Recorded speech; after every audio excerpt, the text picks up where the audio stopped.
जन अधिकार पार्टी के राष्ट्रीय अध्यक्ष जी हैं, उनसे आपकी हम बात कराते हैं। साथियों, ये देखे गए 69,000 शिक्षक भर्ती जो लगातार विवादों को घेरे में रही। जब से इस भर्ती का विज्ञापन हुआ तब से घेरों में रही। छात्र हमेशा आंदोलन करते रहे, अपनी मांग को लेकर रहे। 69,000 शिक्षक भर्ती जैसे ही पूरी हुई उसी समय केंद्रीय पिछड़ा वर्ग आयोग की रिपोर्ट आती है कि 5844 अभ्यर्थियों की सीटों का आवंटन किसी अन्य वर्ग के अभ्यर्थियों को कर दिया गया है। उसके उपरांत लगातार ये अभ्यर्थी आंदोलनरत हैं और इनकी 6 तारीख को विधानसभा घेराव करने की मुहिम है। इसी कड़ी में सभी राजनीतिक पार्टियां और जो तमाम आरक्षण से जुड़े हुए संगठन है उन्होंने समर्थन दिया है। इसी बीच में आपके साथ हैं जन अधिकार पार्टी के राष्ट्रीय अध्यक्ष, वो अपनी बात रखेंगे, बताएंगे कि किस प्रकार से आरक्षण का घोटाला किया गया है और इस पर कैसे न्याय दिलाया जा सकता है।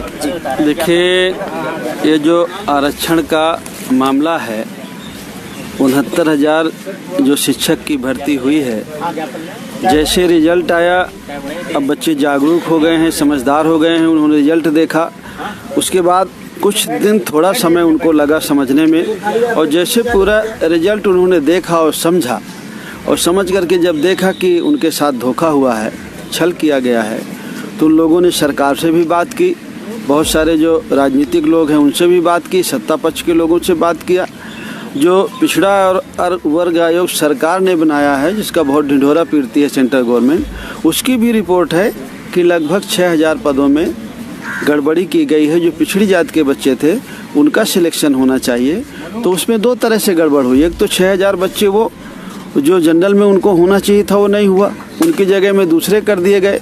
तो अगर ये 12,000 का हो गया, लगभग 11,000 कुछ पदों का हो गया जो पिछड़ी जात के बच्चे होते और उनको नहीं किया गया है। तो ये सरकार की जो मंशा है, जो नीयत है, वो पिछड़ी जात के लोगों के साथ धोखा देने की है, उसका हक हिस्सा मारने की है। चाहे वो नीट की परीक्षा रही हो, जिसमें मेडिकल में बच्चे जाते हैं, उस पर 11,000 बच्चों की सीटें खा गए पिछले 3 साल में। बहुत सारे विभागों की भर्तियां हुई, उनमें उनका हिस्सा खा गए।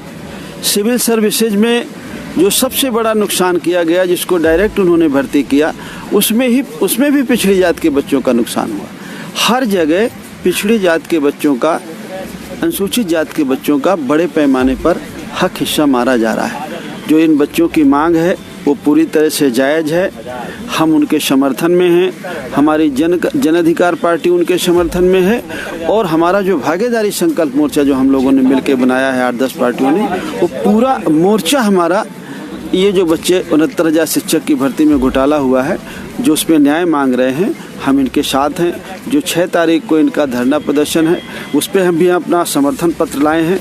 ये समर्थन पत्र भी हमारा है, हम उनको अपना समर्थन देते हैं और उनके साथ रहेंगे हम।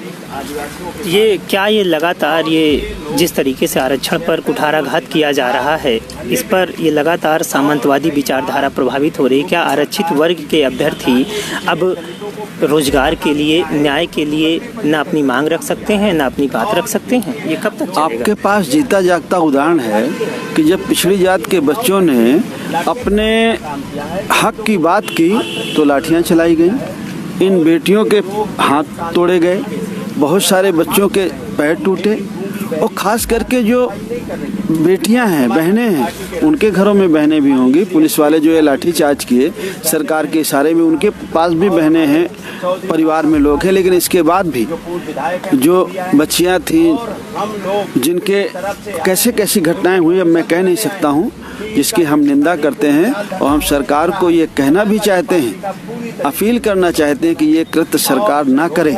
बेहतर है सरकार की इन बच्चों का जो हक हिस्सा है उन्हें दे, और अगर सरकार ये हक हिस्सा उन्हें नहीं देना देगी तो सरकार को इसको गंभीर परिणाम भुगतने पड़ेंगे।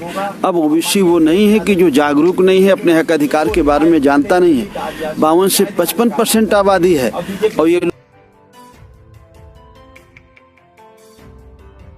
तो ज़्यादा अच्छा रहेगा। बहुत बहुत धन्यवाद। जैसे